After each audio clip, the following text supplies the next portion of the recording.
ஏக்கா இந்த பிரியாணிக்காகவே காத்துட்டு இருக்கிறது ஒரு தனி சுகம் இல்லக்கா. ஆமாண்டி சரசா, எதுக்கு காத்துட்டு இருக்கோமோ இல்லையோ அந்த பிரியாணிக்கு காத்துட்டு இருக்கிறது எம்பிட்டு சுகமா இருக்கு. உங்களுக்குலாம் சுகமா தான் இருக்கு, எனக்கு தான் எப்படா திண்டுபிட்டு வாய் கழுவுவோன்னு இருக்கு. நீ திண்டுட்டு வாய் கழுவுறதெல்லாம் இருக்கட்டும், காலை எங்கிட்ட நீட்டி வச்சிருக்க? காலை உடச்ச அடுப்புல வச்சிரே மத்துக்க மடிமேல் நீட்டிருக்கா.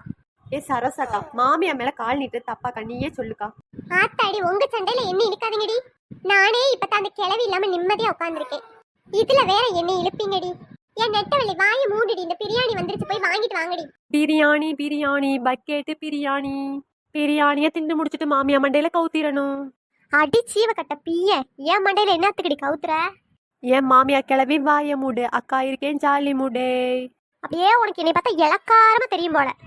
ஒரு மாமியான்னு மரியாதை எடுக்காடி. காலை தூக்கி ஒய்யாரமா மடியில நீட்டினது பத்தாம இடக்கு படக்கா பேசிட்டு இருக்க. சண்டை போடல, அக்காவுக்கு மூடே இல்லை. அக்கா ஃபுல் மூடும் பிரியாணி சாப்பிட்றதுல தான் இருக்கு. எங்கேயாச்சும் ஒரு பக்கெட் பிரியாணி 20 ரூபாய்க்கு கிடைச்சிருக்கா? ஆமா ஆமா நெட்டவள்ளி, 20 ரூபாய்க்கு எங்க தருவாங்க? ஒருவேளை நாய் பிரியாணியா இருக்குமோடி. ஐயோ, திங்கும் போது அந்த அக்காக்கெல்லாம் இப்படிதான் நினைப்பு வரும் போல. சை, ஒழுங்கா வாயை முடிக்கிட்டு தின்னுக்கா. நாய் பிரியாணி இல்லைன்னா பன்னி பிரியாணியா இருக்கணும்டி, இல்லைன்னா 20 ரூபாய்க்கு யாரும் தரமாட்டாங்க. அங்கிங்க இவ்வளவு கூட போய் பிரியாணி திங்க வந்தோம் பாரு. சை, ஒழுங்கா நிம்மதியாவே திங்கவே விட மாட்டாளுங்க. ஏ சரோசாக்கா, அடுத்து நீ என்ன யோசிச்சுட்டு இருக்க? இல்லடி நெட்டவள்ளி, ஒருவேளை பாத்ரூம் பக்கெட் பிரியாணியா இருக்குமோடி. கரும உங்களுக்கு எப்படித்தான் இப்படி யோசனை வருதோ? பாத்ரூம் பக்கெட் பிரியாணியா, நாய் பிரியாணியா, பன்னி பிரியாணியா, எங்கிங்க. சை, இவ்வளவு கூட போய் பிரியாணி திங்க வந்தேன் பாரு. நானும் என் மாமியா வீட்டுக்குள்ள அவளுக்கா உட்காந்து திங்காம. ஆமாடி நெட்டவள்ளி, எதுலதான் நம்ம சண்டை போட்டுக்கிட்டாலும் இந்த பிரியாணியில போய் சண்டை போடுவோமா? ஒழுங்கா நம்ம வீட்லயே உட்காந்து தின்றுக்கலாம். இவளுகளை பாரு, திங்க விடாம என்னென்னமோ பேசுறாளுங்க. ஆத்தாடி ஆத்தா, இதுல மாமியா மருமகள் நல்லா ஒட்டிக்கிறீங்களே. நாங்களாம் அப்படித்தான்க்கா, திங்கிற விஷயத்துல ஒட்டிக்குவோம். ஆமா ஆமாண்டி, எங்களுக்கு மட்டும் திங்கிற விஷயத்துல அவ்வளோ ஒற்றுமை. எல்லாத்துலயும் இருந்தாவள பரவாயில்ல, திங்கிறதுல மட்டும் இருந்து என்ன பண்ண?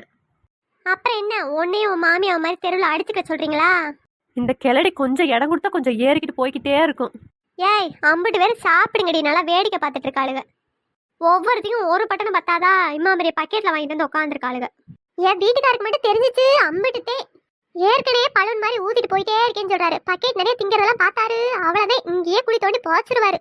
ஏக்கா, இந்த நெட்டவழிக்கு மட்டும் ஏக்கா எம்பிட்டு திண்டாலும் உடம்பே வரமாட்டேங்குது. அதானடி மனசா, இந்த நெட்டவழிக்கு மட்டும் ஏன் தான் உடம்பே வரமாட்டேனே தெரியல. நம்ம லேசா திண்டாலும் ஒரு நாளைக்கு 2 கிலோ ஏறிடுறோம் பாரு. அதுக்கெல்லாம் கொஞ்சம் திறமை வேணும்க்கா. Daily morning walking exercise extra போய்கிட்டே இருக்கும். என்னை மாதிரிலாம் யாரும் ஒர்க் அவுட் பண்ணவே முடியாது.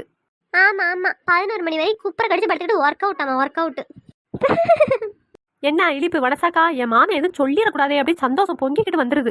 என் மாமியா கிளவி சீக்கிரட் எல்லாம் வெளியே சொல்லிட்டு தெரியாத, அப்புறம் நாளைக்கு வீட்டுல சோறு ஊத்த மாட்டேன் பாத்துக்க. ஆமா ஆமா, நீ ஊத்துறதுல தான் இங்க வயிறு நம்பிட்டு இருக்கு பாரு. சோறு ஊத்த மாட்டாளாமா, சோறு.